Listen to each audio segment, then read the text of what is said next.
वहीं दूसरी तरफ हम झटपट झरूडिया नाम के एक रईस लोंडे को देखते हैं, जिसके बाप का कंस्ट्रक्शन मटेरियल सप्लाई करने का बहुत बड़ा बिजनेस है और वो इस दुनिया का तीसरे नंबर का अमीर है। जिस वजह से झटपट झरूडिया हमेशा खूबसूरत मॉडल्स के साथ रोजाना अपनी महंगी आज पर गुंडी गुंडी पार्टियां करता है। हम झटपट के बाप को देखते हैं, जिसकी तबीयत काफी टाइम से खराब चल रही है, जिससे उसको लगता है कि कुछ ही दिनों में यमराज अपने भैंसे पर बैठकर आएगा और उसे अपने साथ ले जाएगा। इसीलिए जितना जल्दी हो सके वो अपने बेटे झटपट झरूडिया को यहाँ बुलाकर अपनी कंपनी हैंड ओवर करना चाहता है। जिस बात से उसकी बड़ी बहन अपने बाप से नाराज हो जाती है, क्योंकि उसके भाई को कंपनी के काम की झाट भर भी नॉलेज नहीं थी और वही अक्सर कंपनी का बोझ संभालती थी, और उसकी छोटी बहन कंपनी का चैरिटेबल ट्रस्ट संभालती थी, जो काम कोई काम में काम नहीं था। इसी वजह से बड़ी बहन को लगता है कि कंपनी पर पूरा हक उसी का होना चाहिए। वहीं लोटरी को झटपट झरूडिया की याद पर कारपेट क्लीनिंग का काम मिलता है, जहां जब वो उसके रूम की साफ सफाई कर रही थी तब वो उसके पिछवाड़े पर बने एक कार्टून का टैटू देखती है। खैर लोटरी खूबसूरत थी तो झटपट पहले तो उसकी खूबसूरती की तारीफ करता है, कहता है कारपेट साफ करने वाली के नजरिए से तो तू बहुत ज्यादा खूबसूरत है, अगर तू अपने बालों के साथ थोड़ा सा और स्टाइल मारेगी तो और ज्यादा मस्त लगने लगेगी। जो बोलते बोलते उसको रियलाइज होता है कि ये साली चने के झाड़ पर चढ़ जाएगी, जिसमें वो उसकी बेइज्जती मारने लगता है। कहता है तेरा चेहरा मुझे याद नहीं आ रहा कि किस जानवर से मिलता जुलता है, शायद कुकुरमुत्ता।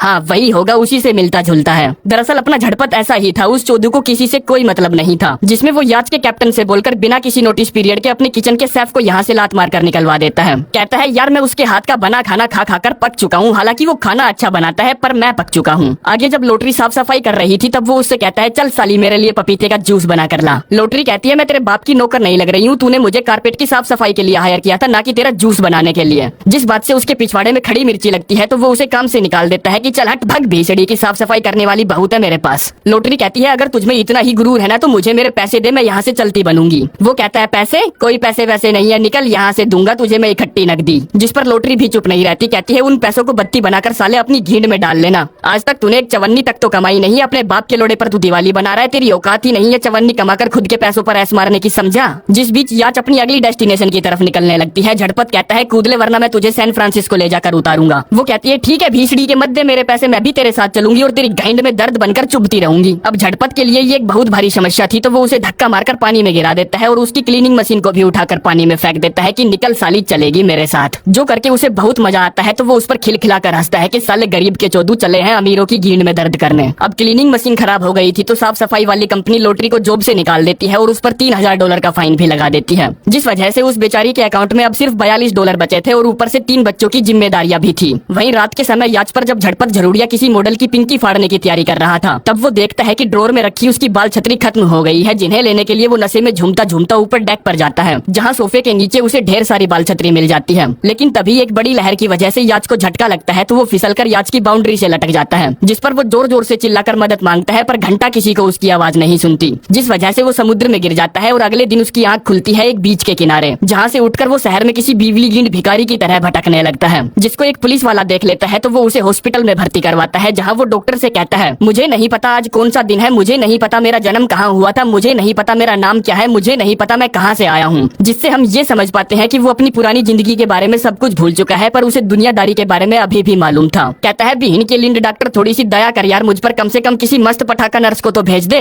वो कहता है ये मस्त माल ही तो है, बहुत कड़क फुद्दी है इसकी, मैं रोज मारता हूँ यार। आगे उसकी बड़ी बहन को 2-3 घंटों में ही पता चल जाता है कि वो कहाँ है, जिसमें वो उसकी खोई हुई याददाश्त का भरपूर फायदा उठाती है और डॉक्टर से कहती है मैं नहीं जानती वो कौन है, मेरा भाई नहीं है वो। जिसमें वो एक मोर्चुरी से कलश खरीदती है और ना जाने कहां से उसके अंदर जली हुई लकड़ियों की राख भरकर अपने बाप से मिलती है। कहती है हमारे इकलौते भाई की सार्क ने बोटियां बोटियां तक चबा डाली। जो सुनकर झटपट की छोटी बहन को बहुत दुख पहुंचता है। वैसे दुख तो उसके बाप को भी पहुंचता है, पर अब कर भी क्या सकते हैं। जिसमें वो अपनी कंपनी की बागडोर अपनी बड़ी बेटी को दे देता है और यही तो वो चाहती थी साली लालचन। इधर लोटरी जब अपनी सहेली की शॉप पर पिज्जा डिलीवरी का काम कर रही थी, तब उसे एक न्यूज वेबसाइट के जरिए पता चलता है कि झटपट एक हॉस्पिटल में भर्ती है और उसकी याददाश्त सावन में हरियाली के लोड़े चरने जा चुकी है। जिस पर उसकी सहेली के दिमाग में एक फाड़ू आइडिया आता है, जिसमें वो झटपट की याददाश्त का फायदा उठाकर अपने नर्सिंग एग्जाम की भरपूर तैयारी कर सकती है और अपना बदला भी ले सकती है। आगे दोनों सहेलियां फर्जी डॉक्यूमेंट तैयार करके हॉस्पिटल पहुंचती है, जहां लोटरी अपने आप को झटपट की वाइफ बताती है। पर झटपट ये बात मानने को बिल्कुल भी तैयार नहीं था कि उसकी शादी हो चुकी है, वो भी इस कुतिया के साथ। जिसमें जब उसे पता चलता है कि उसकी 3 बेटियां भी हैं, तो वो कहता है अब तो मुझे बिल्कुल भी यकीन नहीं है कि तू मेरी वाइफ है, क्योंकि मैं अगर बच्चे पैदा करूंगा तो सिर्फ लड़के पैदा होंगे, सिर्फ और सिर्फ लोड़े। जिस पर लोटरी उसे अपनी फर्जी हनीमून हनीमून की फोटो दिखाती है और कहती है तेरे पिछवाड़े पर एक कार्टून का टैटू है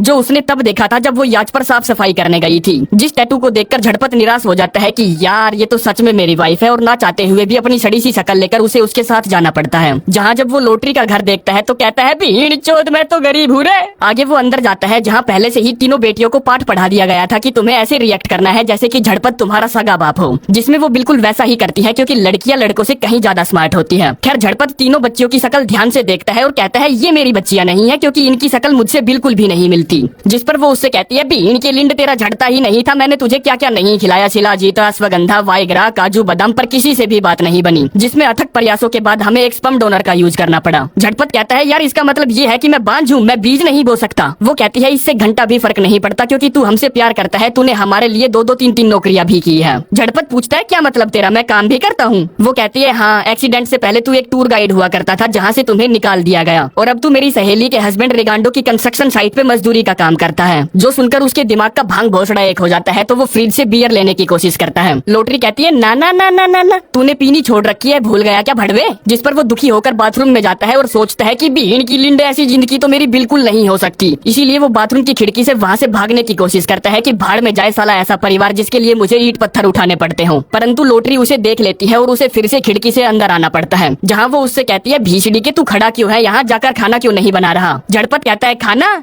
खाना और मैं वहम पाल रखा है क्या तूने? वो कहती है डार्लिंग इतना लोड मत ले, हम दोनों के बीच में गठबंधन हुआ था कि जब तक मैं अपना पेपर नहीं दे देती तब तक खाना तू बनाएगा। झटपट कहता है पर यार मुझे तो गर्म पानी में झाट के बाल भी उबालने नहीं आते, कैसे बनाऊंगा मैं खाना? वो कहती है अबे झाट के बाल नहीं उबालने, पास्ता उबालने हैं। जिसमें वो साला पास्ता की जगह चाउमीन उबाल देता है और उसे जब सूखी ही सर्व करने की कोशिश करता है तो सब गड़बड़ हो जाती है, जो सारा खाना साफ भी उसे ही करना पड़ता है। आगे बच्चों को सुलाने के बाद झटपट लॉटरी की लॉटरी निकालना चाहता था, जिस पर वो उससे एक और झूठ बोलते हुए कहती है तूने लंगोट हाथ में लेकर शपथ ली थी कि तू मेरी तब तक नहीं बजाएगा जब तक मैं अपना नर्सिंग का एग्जाम नहीं दे देती, जो फैसला तुम्हारा था, और मैं उसकी इज्जत करती हूँ, और उसे सोने के लिए स्टोर रूम में छोड़ आती है। अगले दिन वो रेगांडो के साथ कंस्ट्रक्शन साइट पर जाता है जहाँ काम करने वाले मजदूर काफी अच्छे स्वभाव के थे, जो उसके मुलायम मुलायम हाथों को देखकर उसके मजे लेते हैं। कहते हैं भाई इससे पहले क्या तू मुठ्ठियां मारने का काम करता था क्या, इतने मुलायम हाथ? खैर मजदूरी करते वक्त वो ये एहसास करता है कि जिस अमीरजादे के यहाँ वो ईंट पत्थर ढो रहा है उसे उनकी जरा सी भी फिक्र नहीं है, क्योंकि उसने अब तक उनसे चाय पानी के बारे में भी नहीं पूछा। आगे जैसे तैसे करके वो अपने जीवन की पहली मजदूरी का पहला दिन पूरा करता है, जिसमें उसकी हालत इतनी खराब हो चुकी थी कि उससे अच्छे से चला भी नहीं जा रहा था, उसका अंग अंग दर्द से कर्रा रहा था।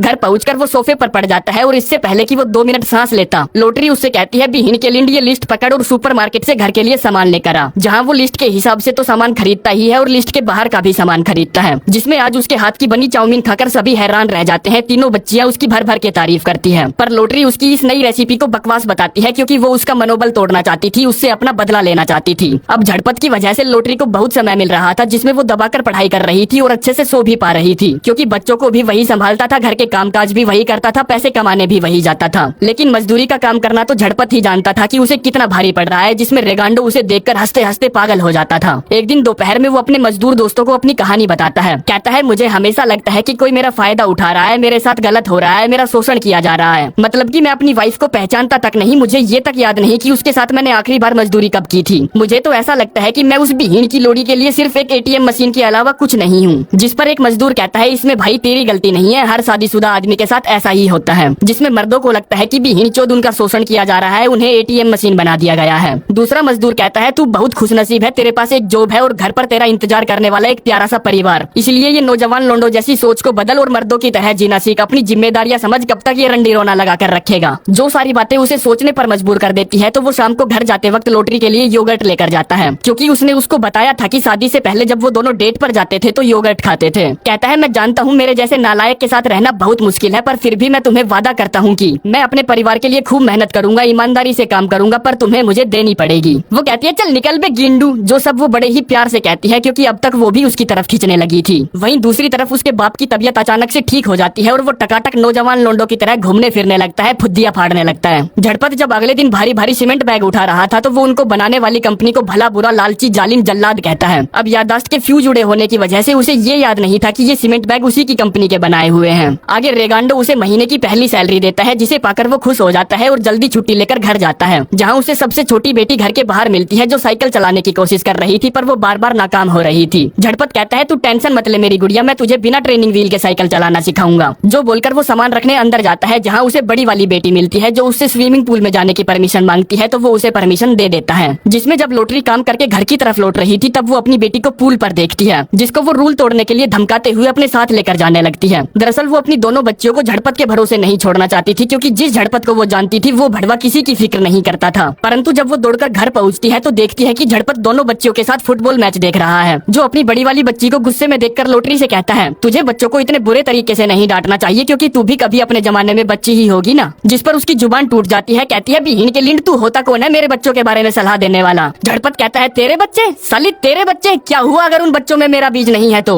हूँ तो मैं उन्हीं का बाप ना, सुबह से शाम तक मैं तुम्हारी गुलामी करता हूँ, गाइंड घिसवा घिसवा कर मजदूरी करता हूँ, और अब तू कह रही है कि उनमें मेरा सफेद खून नहीं है तो वो मेरे बच्चे नहीं है। जो बोलकर वो गुस्से में घर से बाहर चला जाता है। लोटरी फ्रिज खोलती है तो देखती है कि झटपट ने तीनों बच्चियों के लिए खाने का सामान पैक कर रखा है और उन पर उनका नाम भी लिख रखा है, जो देखकर उसे बहुत अच्छा लगता है। रात के समय पागल कुत्ते की तरह इधर उधर सर मारकर जब वो घर वापस आता है तो लोटरी उससे उसकी गलतियों के लिए माफी मांगती है। जो बात झटपट अच्छे से समझता था कि उसके ऊपर यार पढ़ाई का और घर का बहुत प्रेशर है, इसलिए कभी कभी वो गुस्से में इधर उधर निकल जाती है। कहता है, तू टेंशन मत ले मेरी स्वीट हार्ट, मैं मजदूरी करने के बाद कुछ देर पिज्जा डिलीवरी का काम भी कर लिया करूंगा, ताकि तुझे पढ़ाई करने के लिए और समय मिल सके। जिस बात से बागो बाग होकर लोटरी उसे घर के अंदर सोफे पर सोने के लिए बोल देती है। अब अगले दिन संडे था तो वो अपनी पूरी फैमिली को साइकिल राइड पर ले जाता है, जहाँ सबसे छोटी वाली बच्ची को लोटरी जब बिना ट्रेनिंग व्हील के साइकिल चलाते हुए देखती है तो पूछती है, ये तूने कैसे किया? वो बोलती है, पापा ने सिखाया। जो सुनकर अपनी लोटरी तो पिघल ही जाती है, क्योंकि इन अंग्रेज के चोदुओं के लिए बाप का बच्चों को साइकिल चलाना सिखाना एक बहुत बड़ा कर्तव्य है, जो सब मैं काफी सारी फिल्मों में देख चुका हूँ। इस तरह के सीन पर बच्चों की माँ का इमोशनल होना, और एक यहाँ हमारे इंडिया के लोग जो आते ही ट्रेनिंग व्हील को फेंक कर मारते हैं, क्योंकि जब तक गिरेगा नहीं इंडिया तब तक उठेगा कैसे इंडिया। आगे झटपट झरूड़िया जब अपनी छोटी वाली बच्ची को आइसक्रीम खिला रहा था तो वो कहती है, पापा एक दिन आप हमें छोड़कर चले जाओगे? वो कहता है, चल बे बुद्धू, मैं कहीं नहीं जाऊंगा तुम्हें छोड़कर। अगले दिन लोटरी अपना नर्सिंग का एग्जाम देती है, जहाँ वो पूरी कॉन्फिडेंट थी कि वो इस बार पास हो ही जाएगी, क्योंकि उसने जमकर पढ़ाई जो की थी। जिस पर आज वो झटपट को उसकी सच्चाई, उसकी पिछली जिंदगी के बारे में सब कुछ बताने का फैसला करती है, क्योंकि वो इतनी भी बुरी नहीं थी। तभी वो अपनी बच्चियों का चेहरा देखती है जो कि उतरा पड़ा था, क्योंकि वो समझ गई थी कि मोम कौन सा जहर उगलने वाली है। जो देखकर सच्चाई बताने वाली बात को वो 2-4 दिन के लिए टाल देती है और कहती है, आज हमारी एनिवर्सरी है। जो सुनकर झरूड़िया खुशी से खिलखिला उठता है और वो दोनों क्लब में जाकर एंजॉय करते हैं, जहाँ फुल मौज मस्ती करने के बाद लोटरी उसे चूस डालती है और पूरी रात उससे मजदूरी करवाती है। आगे कुछ दिन ऐसे ही बीत जाते हैं और दिन आ जाता है लोटरी के रिजल्ट का, जिस पर उसकी सहेली बोले तो रिगांडो की वाइफ भी घर पर आई हुई थी, जिस वजह से झटपट कुछ खाने का सामान लेने स्टोर जाता है, जहाँ उसे कार के डैशबोर्ड में बाल छतरी के काफी सारे पैकेट मिलते हैं। जो पैकेट वही है जिनको वो याच पर मॉडल की बजाने के लिए लेने गया था और याच से गिर गया था। जो बाल छतरी के पैकेट हॉस्पिटल वालों को उसकी पॉकेट से मिले थे तो उन्होंने वो लोटरी को दे दिए थे, और लोटरी ने वो कार के डैशबोर्ड में डाल दिए थे, जिन्हें देखकर उसे लगता है कि लोटरी साली उसकी पीठ पीछे गुल्लक फुड़वाने का काम करती है और उसे नहीं देती।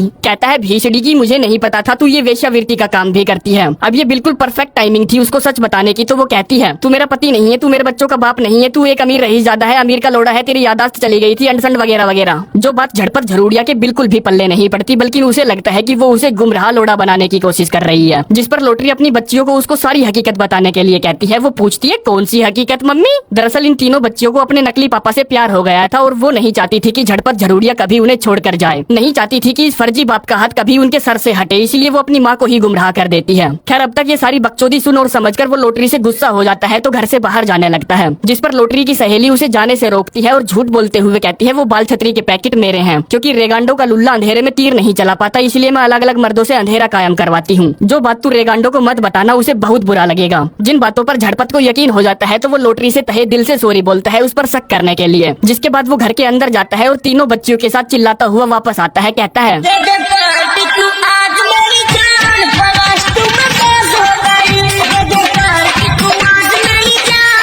जिसकी खुशी मनाने के लिए वो अपने दोस्त और अपनी फैमिली के साथ बीच पर मौज मस्ती करने जाते हैं। जिस बीच पर झटपट की याच का मैकेनिक भी था, जो उसे देखता है तो पहचान जाता है और उसकी फोटो क्लिक करके याच के को पायलट को भेजता है। जिस फोटो को को पायलट झटपट झरूड़िया की दोनों बहन और उसके बाप को दिखाता है, जिसको जिंदा पाकर बाप बेटी की खुशी का ठिकाना नहीं रहता। वहीं बड़ी बहन की इस खबर से तोते उड़ जाते हैं, क्योंकि उसके किए कराए पर रायता जो फैल गया था। इधर बीच पर लोटरी झटपट के बारे में अच्छी अच्छी बातें कहती है उसके बिना वो नर्सिंग का एग्जाम पास नहीं कर सकती थी। उसने काफी अच्छे से घर को संभाला और बच्चियों को बाप का प्यार दिया। झटपट कहता है मुझे अपनी पिछली जिंदगी के बारे में लोड़ा भी याद नहीं है, इसलिए मेरी जान मैं तुझसे दोबारा शादी करना चाहता हूँ। जिस पर वो उसको खुशी खुशी हाँ कर देती है कि हाँ कर लेना, रोका किसने है। आगे रात के समय वो बीच पर ही टेंट लगाकर मजे लेते हैं और अगली सुबह वापस घर की तरफ निकल पड़ते हैं। जिसमें जब वो घर पहुँचते हैं तो उनके घर के बाहर एक लीमो खड़ी थी, जिसमें से उतरती है उसकी दोनों बहनें और उसका बापू, जिनको देखते ही वो पहचान जाता है जैसे कि वो उन्हें कभी भूला ही नहीं था। कहता है अरे बाप रे, मुझको सब कुछ याद आ गया, मेरे पास बहुत महंगी महंगी कारें हैं और बहुत सारा पैसा है, मैं ये भला कैसे भूल सकता हूँ। तभी उसको याद आता है कि भीड़ चौथ लोटरी तो मेरी वाइफ नहीं है और ना ही तीनों बच्चियाँ मेरी बच्चियाँ हैं। कहता है साली मैं जानता हूँ तूने मेरे साथ ऐसा क्यों किया, तू वही कारपेट साफ करने वाली कमीनी है ना जो मुझसे नफरत करती है। तूने कमीनी मुझे धोखा दिया, मेरा इस्तेमाल किया, मेरा फायदा उठाया, तुझसे साली अब मेरा कोई वास्ता नहीं है। जो बोलकर वो अपनी फैमिली के साथ जाने लगता है, पर वो उन प्यारी प्यारी बच्चियों से अपनी नजर नहीं हटा पा रहा था, जो उसे जाता देख टपाटप आंसू बहाए जा रही थी। जिसमें जब झटपट अपनी कार में बैठता है तो वो तीनों बच्चियां पापा पापा पापा पापा बोलकर कार से चिपट जाती है कि हमें छोड़कर मत जाइए। फिर कार चलने लगती है तो सबसे छोटी वाली बच्ची अपनी साइकिल से उसकी कार का पीछा करके उसे रोकने की कोशिश करती है, जिसको ऐसा करता देख झटपट भी इमोशनल हो जाता है। और यार ये सीन सच में रुला देने वाला था, माँ कसम आंखों में भीड़ पानी उतर आया। खैर झटपट याच पर अपनी फैमिली के साथ खाना खाता है, जहाँ उसका बाप उसे फिर से कंपनी की कमान सौंप देता है। जिस बात से उसकी बड़ी बहन गुस्सा हो जाती है कि मेरे भाई को तो साला कंपनी चलाने के बारे में झाट का बाल भी नहीं मालूम। बाप कहता है तू टेंशन मत ले, जैसे मैंने अपने बाप का बिजनेस संभाला था ना जिम्मेदारी पड़ने पर, वैसे ये भी संभाल लेगा। झटपट कहता है बहना तू नाराज मत हो, मुझे कंपनी चलाने के लिए तेरी जरूरत है, जिसमें तू आगे भी वैसे ही काम करती रहेगी जैसे तू आज तक करती आ रही थी, तुझसे तेरी कोई पावर नहीं छीनी जाएगी। जिसके साथ साथ झटपट प्रोडक्शन में कुछ बदलाव करने की बात भी कहता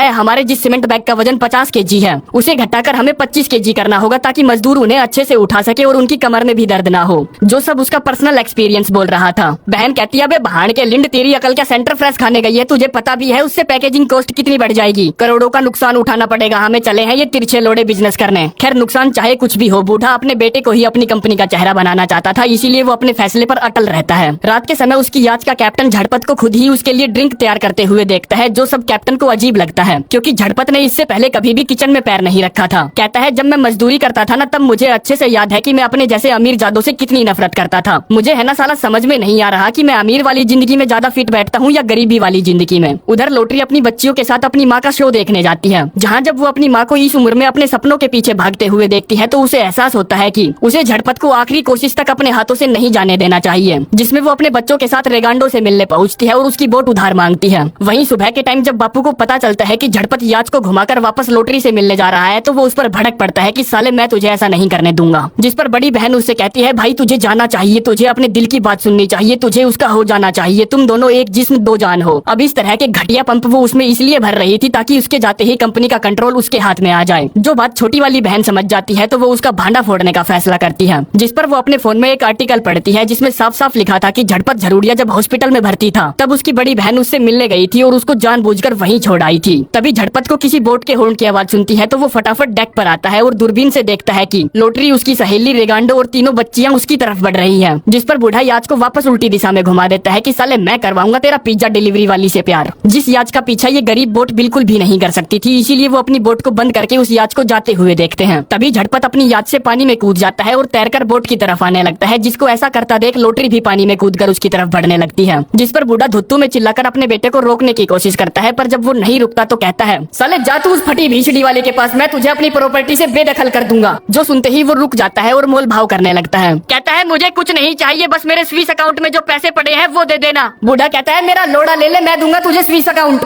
जो सुनकर झटपट बेचारा बीच मझधार में फंस जाता है कि उसे साला लोटरी का फटा भीछड़ा चाहिए या अपने बाप की जायदाद, जिसमें उसके लिए ये फैसला लेना ज्यादा मुश्किल नहीं था क्योंकि उसे फटा भीछड़ा ही चाहिए था। जिस बात से बूढ़े को भयंकर वाली ठेस पहुंचती है तो वो अपनी कंपनी की कमान फिर से अपनी बेटी के हाथ में सौंप देता है, लेकिन बड़ी वाली बेटी के नहीं, छोटी वाली बेटी के। और बड़ी वाली बेटी को अनाथ और गरीबों का चैरिटेबल ट्रस्ट संभालने के लिए दूसरे देश भेज देता है। वहीं अपने झटपट की जिंदगी अब वैसी ही चल रही थी जैसी कि गरीब लोगों की चलती है। जिसमें एक दिन उसका कैप्टन उससे मिलने आता है, कहता है तेरी बहन ने तेरी याच वापस भिजवाई है। दरअसल जिस याच पर झटपट पार्टी वगैरह और मॉडल्स के मजे लूटा करता था वो याच बापू ने उसके जन्मदिन पर गिफ्ट की थी, जो कि झटपट के नाम पर ही रजिस्टर्ड थी। इसी वजह से बापू उससे वो नहीं ले पाया था, जिसका मतलब ये था कि उस याच को बेचकर झटपट फिर से अमीर बन सकता था, इतना अमीर जितना कि वो 7 जन्मों तक मेहनत मजदूरी करके भी नहीं बन सकता, क्योंकि उसकी कीमत है ओनली $60 मिलियन, जिनको अगर मैं इंडियन रुपीज में कैलकुलेट करूंगा ना तो साला कैलकुलेटर भी शर्मा जाएगा। अब इससे पहले कि वो याच को बेचकर अमीर बनता, उससे पहले वो उस पर लॉटरी से शादी करता है, जहाँ उसका बापू उससे वो याच खरीदने का फैसला करता है, इसलिए नहीं कि उसने अपने बिजली गिंड बेटे को माफ कर दिया था, बल्कि इसलिए कि वो अपनी तीनों पोतियों को इस याच से दुनिया घुमाना चाहता था। जिसके साथ ही ये प्यारी सी स्वीट सी कहानी